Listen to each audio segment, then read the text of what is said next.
white-headed vulture. I begin my displays with him because we seem to get on remarkably well, and he tends to set the mood brilliantly. We'll bring him out, give him a chance to have a nosy around, chuck him off, and you'll get a good look at him. He has a wingspan just over 6 feet that carries 11 pounds of massive vulture around the sky very well. And thankfully the rain has stopped. A little bit of sunshine has joined in. So get your heads out of the way, guys. Well done. And let's welcome him in with a little round of applause. Get him in a good mood for me today. Very well. You've got a duck, my friend. Yeah, I'm polite. He's a red list endangered species. That basically means in a few short years, unless something pretty drastic happens, we'll lose that bird in the wild of Africa for good.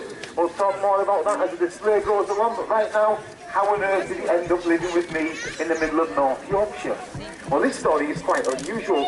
You see, Arthur was originally wild taken, brought into captivity to go into a breeding project. But the breeding project never worked out. It never worked out because Arthur here doesn't like girls. Somewhat tricky to explain to an audience, I'm sure you'll appreciate it. I would skirt on the subject and talk about the wonderful work conservation groups and falconry projects worldwide in species such as this. But now and again while doing this, ladies, you'll be heckled from the audience. And a lady shouted out to me, "How do you know he doesn't like girls?" I was there at the start, madam, I was involved in the project. But how do you know? I want to know. Oh, you're not going to shut up. I'll tell you. I know Arthur doesn't like female vultures because he unfortunately ate the first one. 18 months later tried to eat the second, and 3 years later tried to eat the third. If you didn't think you're breathing partner, madam, it is no longer a conservation project. So instead, this is his job. It's like a one-bird PR thing for myself and Rebecca have and do. That's a small collection of eagle and vulture from all around the world. We have a display team that travels the UK, and that basically brings an income in which supports that little project at home. We hope to breed a few vulture one day. The eagles have already started, and money generated from that can go back into supporting those in the wild. Down on ground level, things start to somewhat change. But a flora is a dangerous place in Africa. Wild dog, hyena, and many of Africa's large cats would attack a vulture such as this. So when you're down on the floor, you've got to look the business. This is Arthur's Amantada's nails walk. Don't mention me, I think your grandma's Westy. Look at the size of him. Looks like a 15-year-old boy walking through a town, I always think, you know. Head back, chest down, beautiful pinks, blues and orange on the face and beak. That's the business end with a vulture. And most of us know these are carrion-feeding birds. Their meal has already died or been killed by something else by the time they arrive. But on a rare occasion, this type of vulture will even catch flies before he can himself. So he really is quite unique. Let's send him off one more time. A little look at the jackdaws and the crows flying today. We'll get him out one more time. We're going to try and cram 6 birds into this show. We are kind of lucky with the last ones in the arena. So sneak him at the side. Get your heads out of the way, guys. Well done. As he goes off now a bit further than before, we'll try and use that bit of open space. Bring him back round towards with the wind right up his bum. And at the last minute, ask him to hit the brakes hard and a fantastic emergency stop. Oh, he's on. Oh, good boy. Give him a lovely round of applause. What a great start today. Well done, son. He had a wobbly first couple of days and I brought him out here. There was just a little bit too much, you know, for him to get his head round. I don't usually dress like this. And we didn't have a vehicle in the arena like usual and so on. So it was a little bit prickly and just a bit tricky to get on track. Right, we need you back in that box, son. Off you go. There we go. Myself and Rebecca will fly the next one together today. The reason we do this is, well, I'll be honest with you, not everything that we've got is a superstar in the arena. One or two of them do still need the hand-holding somewhat. And this one is one of life's warriors. We call this beautiful creature a bald eagle, all the way from the Americas. He was actually captive bred on the outskirts of London, sold to a guy in Lincolnshire who bought him. He liked all things American. If you like all things American, wear a t-shirt with a flag on it and listen to country and western music. Don't buy a pet bald eagle. That's like saying I like Australia, I'm going to get a crocodile for the back garden, you know?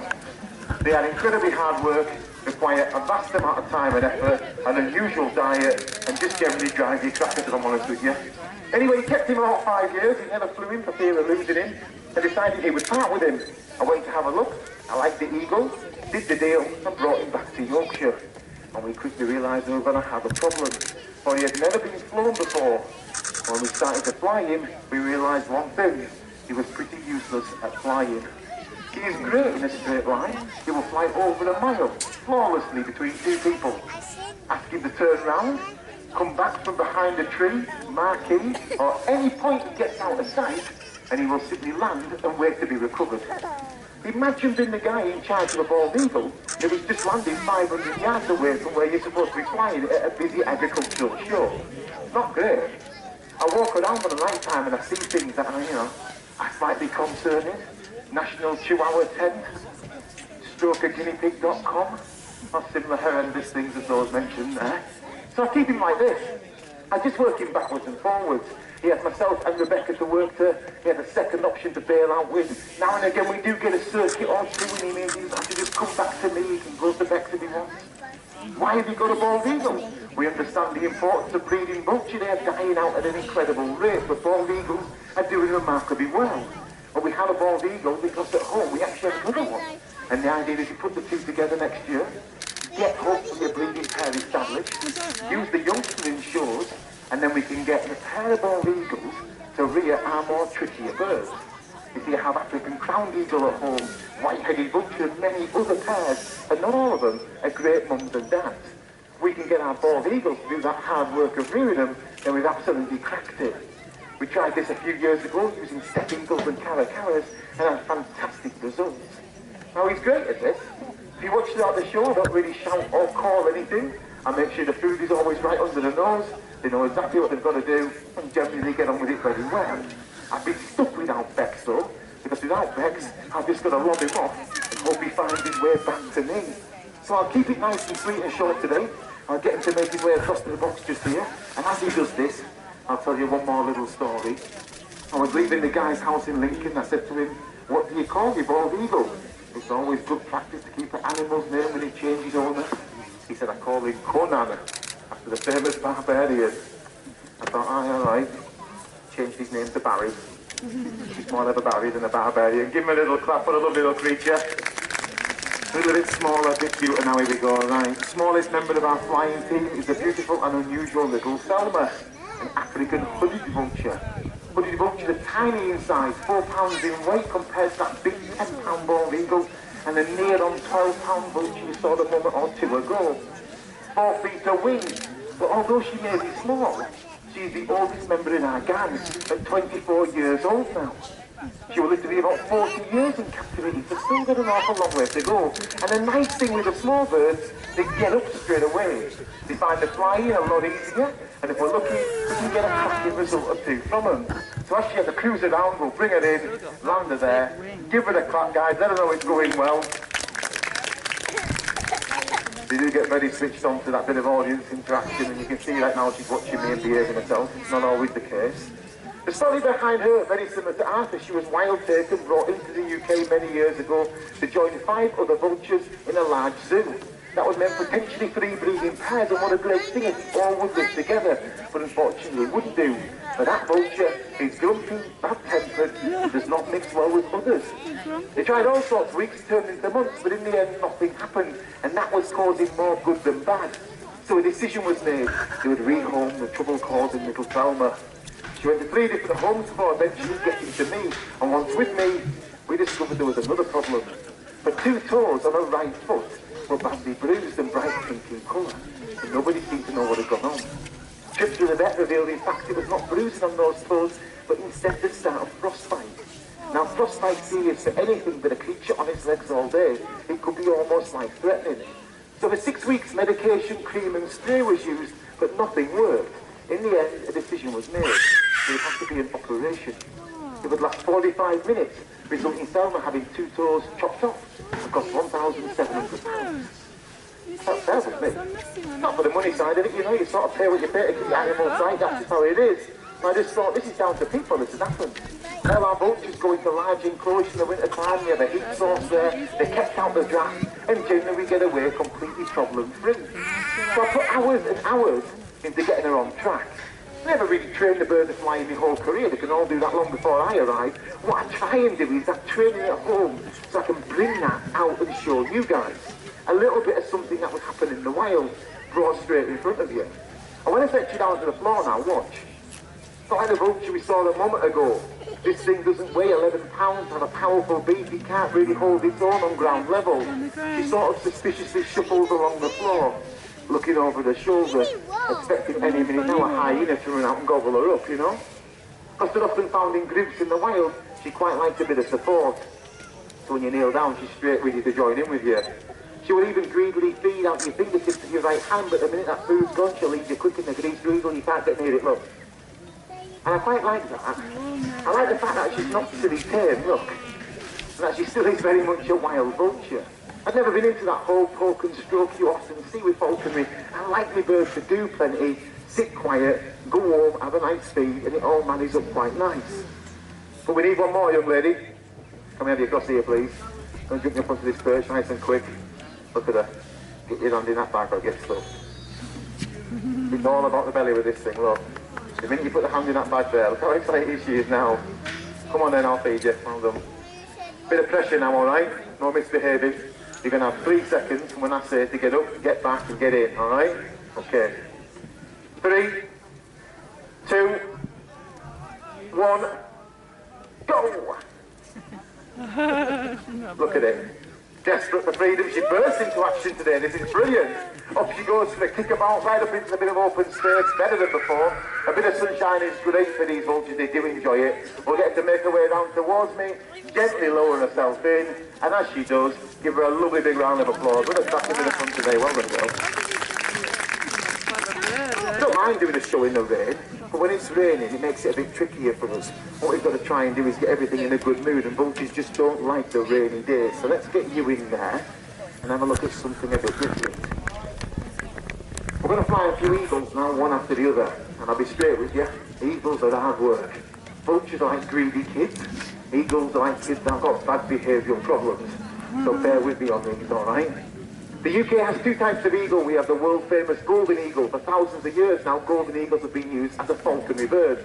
This isn't falconry. This is a guy doing a display with some eagle and vulture. Falconry is the use of a trained bird to catch something, and it's a lot different to what you see in an arena. Golden eagle will catch anything from a rabbit, hare, fox, wolf, and even deer in parts of the world. For those reasons, I don't think they make great demonstration birds to use around the general public, and the animals are often associated with you guys. So I favour the other type of eagle the UK has, and we call this a white-tailed sea eagle. White-tailed sea eagles are larger than golden, the 4th largest eagle in the world. This female weighs 14 pounds with an 8-foot wingspan. Originally captive bred in Kazakhstan State Zoo many years ago, and we'll talk about that in a moment. But the interesting fact to go with this one, it is the only eagle in 20 years of working with them that has successfully grabbed me down the head and face with both its feet. Said that recently, and the guy in the audience said to me, she wouldn't have meant it then, it would have been an accident. I was there, you know.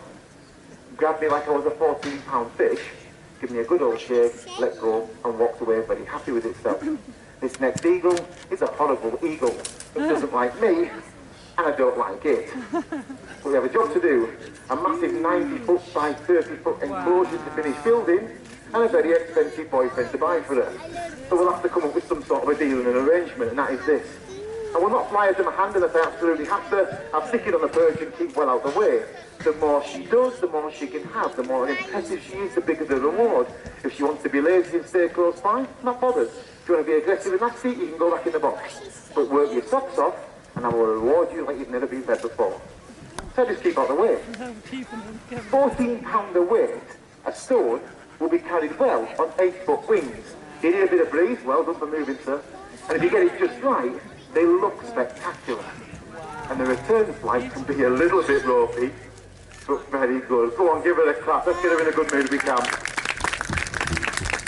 That's like my benchmark. I sort of know now that white marquee's where we're aiming, but we need to try and get her further away. So I'm going to try as I can do now and get her out further away. And while I'm doing that, I'll tell you a little bit about her. Captive bred in Kazakhstan Zoo, brought into the UK many years ago to join the bird display team at Warwick Castle. A great gang of lads, I've known them now all my career, but unfortunately she wouldn't settle down. Medieval reenactment, trebuchet, knights on horseback and archery display were all a bit much for our young eagle to get his head round. So a decision was made. She would come to me on a trial. If we get on with each other, after 6 weeks, I'd have the opportunity to buy her. I thought, well, I can't go wrong with this. By week 3, I took to her, and by week 6, I thought, I'm having it. I wrote the check, put the check in the post, and 3 days later, he grabbed my head. He said, this is the real me, had you fooled, you know. I don't mind that a little bit. You need to be a little bit cracker to do this job, I think. And the birds that we have, we let them go in some really strange places. She dropped the food on the floor there. That's not my fault or her fault. It's one of those things. But when a mistake is made in the show, it's quite often in her head, always my fault. Right now, she's looking at how to tell that perch off, but you can also see her looking at me with a side eye. If I aren't careful, you do sometimes see the grumpiness come out in this eagle. Look at it now. Right now she's going, I don't really know who to beat up, but someone's going to get it in a minute. And you can see it looking at me and looking back at that perch, so I've just got to sort of keep like this. Look at it now. I like this, you know. I've had it walk right up to me, kick me shoe and walk up, get lost you, and walk away in shows before at this point. You've got to sort of diffuse the situation, because I'm getting cornered by a white-tailed sea eagle. So what you do is this. You take that glove off, you hold your hands out and you go, right, you need to turn your bum around and you need to go away, alright? We're not here to have a fight today, we're here to do a show. In about 5 seconds time, if we're kind of lucky, the penny should drop, our massive grumpy eagle should take off. Should take off. Don't push it. Thank you. And we're back on track. Right, look at that. Good guys, well done there. Not in the best of mood today, so you've got to get on the way of it, alright? I'm back in again, be brave with your cameras. Not that brave, well done. I'm going to ask you to do one more. I'm not going to push me luck today, I've got a lot to try and get through. The next two are blooming hard work. This is a UK species, bear that in mind as well. You can drive only a few hours and see these birds. A couple of my friends saw them last year. You get to the Isle of Mullen Sky, and there are now plenty of them. In 1970 it wasn't the case. The last two wild white-tailed sea eagle was unfortunately shot. A project was set about where young eagles are brought into the UK from Norway, reared and released on the Western Isles, and now we're seeing the great results of all that hard work. 50 to 60 breeding pair of eagles are now found on those Western Isles, and they are doing remarkably well. That's a great thing to imagine that they're actually back there again, and that's the result of a lot of people's very hard effort. Right, let's get rid of this and have a look at something a little bit, well, a little bit more easy to deal with, I would say, but it can be quite tricky. Right, we need you and your friend out the way a little bit, please, Becca. Move that way while I bring him out. When I was 8 years old, I opened the book, middle of that book, picture of a Steller's sea eagle. Steller's sea eagles are the world's largest species of eagle, and at 8-year-old, that looked the business. Looked like something you could train to go and catch a bear with, you know. I never thought I'd ever see a Steller's sea eagle, let alone get a chance to own one living in deepest, darkest massive in the middle of the North Yorkshire Dales. But then a few years ago, a guy in Estonia, through a friend of a friend, had told me he had a surplus male. This bird was nearly of breeding age at 5, and he would part with it. Problem was, it was for a ridiculous sum of money, which I definitely didn't have. So I sold my Land Rover, blew me overdraft, and borrowed some money off our mum. Brought it into the UK. It took 16 weeks of battling to get him in a sort of manageable sort of a state. He wouldn't eat, he'd fight, hiss, spit, grab, he'd sit patiently, take 8 hours and so on. The first year I trained him, and I lost him 18 times. I don't mean it went and sat in a tree. I mean this thing would vaporise all the horizons. I've decided after about 5 years of working with him, I'm probably not going to get him any better than that. He's just not great when you come to work him in front of people at shows. He was allowed to spend too much time in an enclosure abroad, and he grew up to be an eagle without people being involved in his life. So when I bring him out and about like this, I don't let him get up and go for the fly. Hello, thank you. Because like you saw then, he gets a bit sidetracked, and you've got to keep his eye on you, because if he takes off, he doesn't really go anywhere, he just doesn't come back. He just stays up for hours. I've slept in woods, I've slept in towns, in my car, everywhere, while this thing just does his own thing. On one particular occasion, he spent 14 hours sat on the town hall roof in Thirsk, where I used to live. I saw the postman in the morning, and I saw him again at the end of the day. He looked at me and went, "That yours?" I said, "Ah, yeah." "Did you try calling it?" I said, "Oh, that's a good idea. Yeah, I tried that 7 hours ago, you know." Some things you just can't get through to. You think you can, but you just can't. No matter what you do, you're not always going to hit the nail on the head. And with him, I definitely couldn't. And this is the problem, watch. I'm going to get a hold of that. I'm going to walk across to you, young man. Be brave for me now. Watch the way this eagle looks at you. Look at that. Watch the way it looks at me for bringing it to you. Wait for it. Any second now. I'll get the filthiest look you've ever seen an animal give a handler. There, look at that. He's just not connected with people. Why put up with it then? It's clearly crackers are not ideal in a demonstration scenario. Well, the answer is very simple. I put up with him because the female, I'm going to show you in a moment's time, has fallen madly in love with him. I'm never going to create any sort of a breeding project if I take one away from the other 50, 60, 70 days of the year. So I have to bring him with me. I jump him around the arena. Your heart's in your mouth the entire time because he's looking like he's going to bolt any minute. You've got to have your hand under his nose. You've got to have food on view. You've got to have the odd bite now and again while you're flying in because he just can't help but do it the way he is. Ow! But you've got to get on with it, haven't you? Now I'm going to walk him across, get back to this box just here, jump him inside, take a deep breath, and we might just get away with this today. Bear with me 1 second. If we're lucky, like that. A little clap for that one. Look at my dog coming to back me up. What are you going to do? Help me with this? I get to that and I think, that's a rubbish, that, you know. It's like a fisherman's tale, isn't it? It's good at home, just not here, you know. Who's going to believe it? So we film him when we're at home, and we put videos of him flying on that horrible modern bit of social media that you often see used nowadays. But it's a great way of showing people what these birds do, even though they aren't right in front of you. And he is fantastic. But I just got him at the wrong point in his life. And expecting to deal with all this just wasn't going to happen. When I bought the female then, I bought her with more care and more sense. I bought her at 8 months old, and 8 months old, that's a creature you can really mould into something special. At 8 months old, I could take it out bit by bit, show it the world, but not mob it with it. I could introduce the things that I knew would concern the male, and what we created was this thing. This is something very special.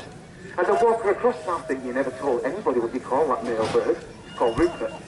I never told you how big his wingspan is, 7.5 feet, or what he weighed, 15 pounds. This is his future wife-to-be. Female eagles are bigger than males. She is called Camilla. Best name for a big posh bird we saw. She weighs 18 pounds with a wingspan just over 9 feet. This is a monster. She'll wiggle her tail from side to side and just take it all in. This is her in a good mood. Then if we're going to try and follow routines that we follow at home every single day, we're going to try we can and give her a moment before we ask her to take off. Just a moment, because this eagle always flies best if you give her a chance to go to the loo before you ask her to fly. That's just the way she is. I fly her 7 days a week, 8.5 months of the year, and we've sort of got a bit of an understanding. So right now all you lot are waiting for the biggest eagle in the world to go to the loo. Don't worry, because you can usually set your watch by it. In about the next 10 to 15 seconds time, that massive eagle should lift its tail in the air, go to the loo, and we can get cracking. If it doesn't, and it just takes off, get out the way, alright?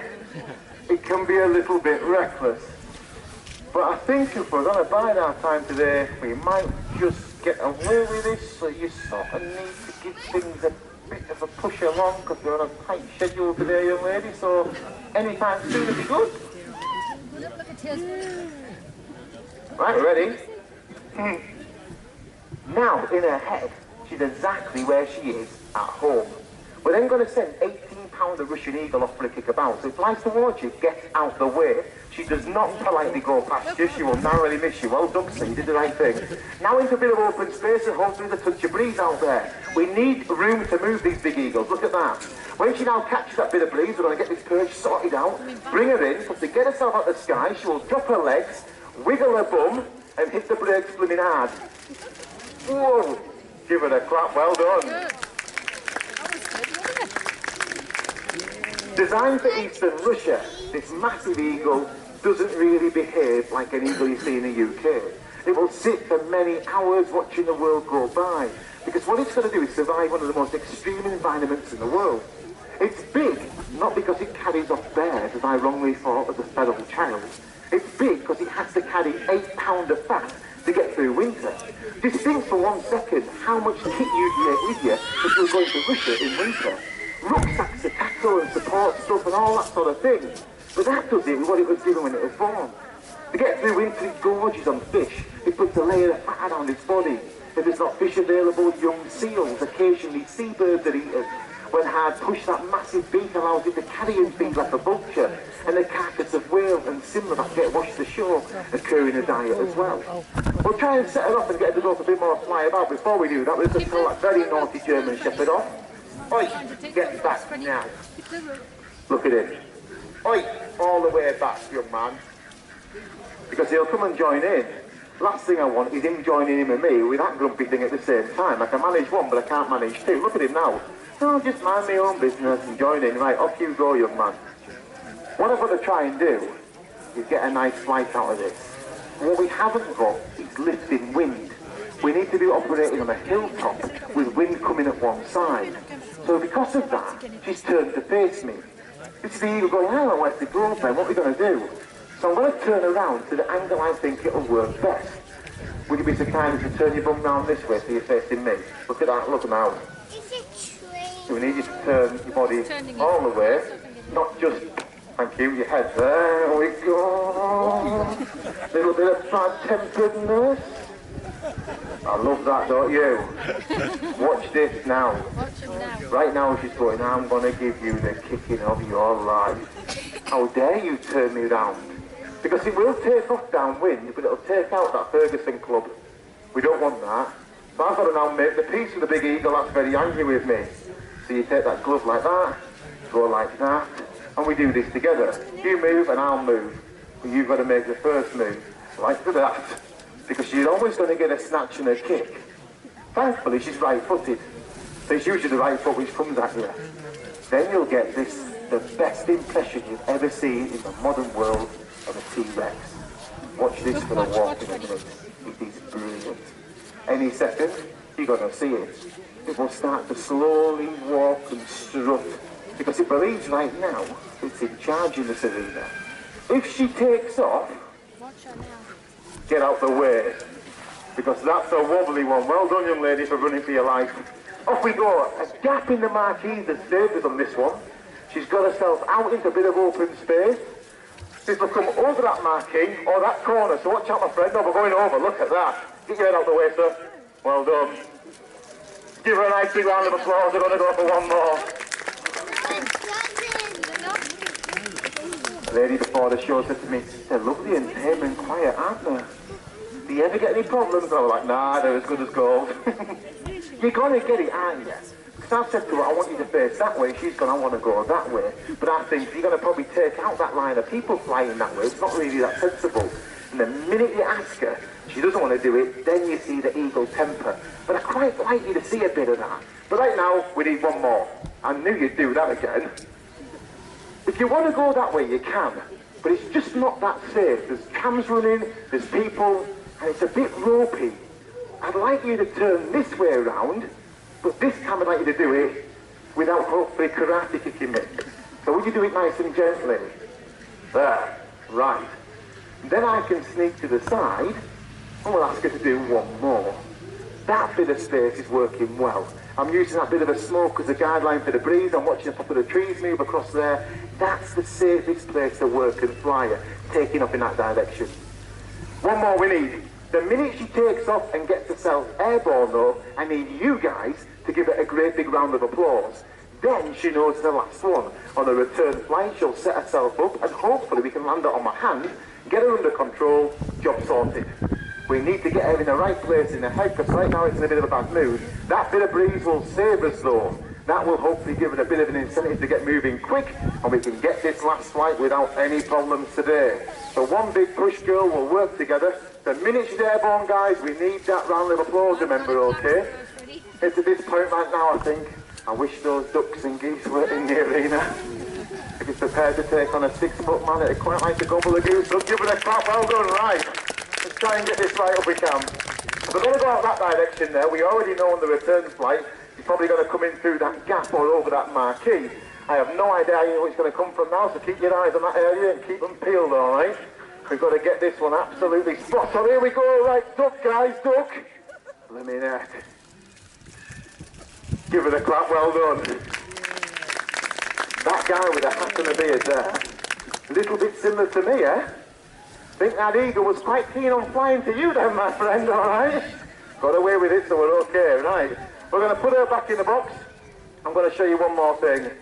I've done eagle and vulture shows now for the last 11 years. I love flying the eagles and vultures, and it's given me an income, which means I can build enclosures, buy eagles, support beautiful vultures and so on. But we do occasionally get asked to do falconry displays. I've always steered away from this, leaving that more to the lads that make their living out of it. But we fly quite a lot of falcons, myself and Rebecca, commercially, and we fly these falcons on landfill sites and helipads and airports and so on to deter birds such as seagulls from nesting there. So I said to Beamish, I'll fly your falcon. Only because it's Beamish, and I quite enjoy being here, as you can imagine. We'll chuck one off for you. All my falcons that I fly though, they are demonstration falcons. So what you're going to see now is a beautiful little creature. His name is Shelby. Shelby is exactly a year old. I got him last year. I trained him using a slightly different method to usual. I'll tell you about that in a minute. And if we're lucky, we'll get him up and get him working. He will not just take off and come straight back to me. What we'll hopefully see from Shelby is a bit of flying, like if he was working this as a job. So you've got to imagine this. Myself and Bex take these falcons and we get into some pretty unusual areas and we let them go, and the idea is they look like they're hunting in that area. They look like a serious predator, and with a bit of luck, the birds that live there think about relocating. Take him out into the middle. I want to just try if I can and get out of this jacket because it's blooming warm now, isn't it, eh? Because this thing's on form today. I'm going to have to work pretty hard with them, so we'll see what happens. Traditional falcons used for this type of work, peregrines, Lana falcons, Seika falcons. Then in about 1975 onwards, some clever guys worked out that you could hybridise falcons, mix and match them, pretty much create whatever you wanted. This falcon is a combination of two very important species, peregrine falcon, crossbred to a Seika falcon. Whenever you're ready. Bex will take that small hood from his head in a moment's time, give him a chance to have a little look around, and then let the light come in, and we'll get him moving in a moment. We use a hood on a falcon for many reasons. To be honest with you, a falcon is like a coiled spring or a battery. What you don't want, get out of the way, what you don't want is him wound up and burning energy until that moment you want to use him. So that hood's a great tool. It's either that or stick it in a box. Traditionally, hoods have been used for hundreds of years. It's just practical. Now, he's not going to stay close by, so let him go for the kick him out, and he will range right out. Quite often you'll see him working up to half a mile away from us, and yesterday we had him at about 400 feet over the ground, so keep your eyes peeled on him. If this is a traditional falconry display right now, we'd walk into the arena with a little English pointer, like the one that you see in the sand just there. The little English pointer would go and search around the arena, find the scent. The scent would be of a grouse or partridge or pheasant, would go and point for us. When we were confident it was right, the falcon would come overhead, and at that crucial moment we'd scare what was there, the falcon would blast down to the ground level and grab it. So when a falcon is up in the air, that's when it's creating that bit of a feel. Things nearby are going, this thing looks like it's probably going to eat us. We best get out of the way. So I do a lot of work in town centres, I do a lot of work in really peculiar places, even like, you know, lemonade factories and so on. I have no idea where he is right now, we're out a bit of open space just there. But it's kind of good, because what he'll do is he'll generally get out of the area he's in, get a bit of height and then come back into view. Now he's only 1.6 pounds, but that shape of a falcon is quite easy to see. If you have a look across in the skyline and he comes back into view, it's a sickle shape of the wing. It's designed for cutting through the air. It's a very fast and very rapid creature. He weighs 1.6 pounds, exactly the same size as a male peregrine falcon if it was pure. That 1.6 pounds of bird there can generate speeds of anywhere in the region of 80 to 90 miles an hour. Now at this point, now you start thinking, that's gone, that. Keep looking, because here he is now over the treetops. If a bird goes out of sight, it's very rarely gone, you know. It just means you can't see it. But if they get out of sight and get a bit of height, in most cases, he's doing exactly what you train him to do. Right now, he looks the business. It doesn't matter whether you're a seagull or a pigeon here or over there, you can see that. The only available bit of lift today is at the top of the hill, and the only really sensible hill is that one just there for that bird to use. So he's sort of focusing his attention on that. What I'd like to try and do at some point throughout the display is get that beautiful stoop. That's where the falcon pulls its wings to its body, and it free falls back down towards us. That's what made peregrine falcons the fastest creature on earth, and made falcons such a desirable thing for a falconer to fly, because they were just so beautiful to watch. They were definitely not quite as majestic as a massive eagle. but they were definitely more beautiful when you saw them actually work. So right now he's got a good bit of hang, probably 100, 120 feet, and he's just enjoying himself. We'll get him to make his way across so he's a little bit more in view, but not too far, because it looks like he's getting a bit of lift over there. I've got to keep my hands sort of open, no glove on my hand in this display as you see, as when I call this bird in, I'm not going to call him into my hand, I'm going to call him instead. That's a very brave pigeon. This could go horribly wrong for me now, or I might get away with it, that's fine. I'm going to call him into what we call a lure. Now a lure is basically a device that I use to entice that falcon back to me. I can use this lure to train that bird.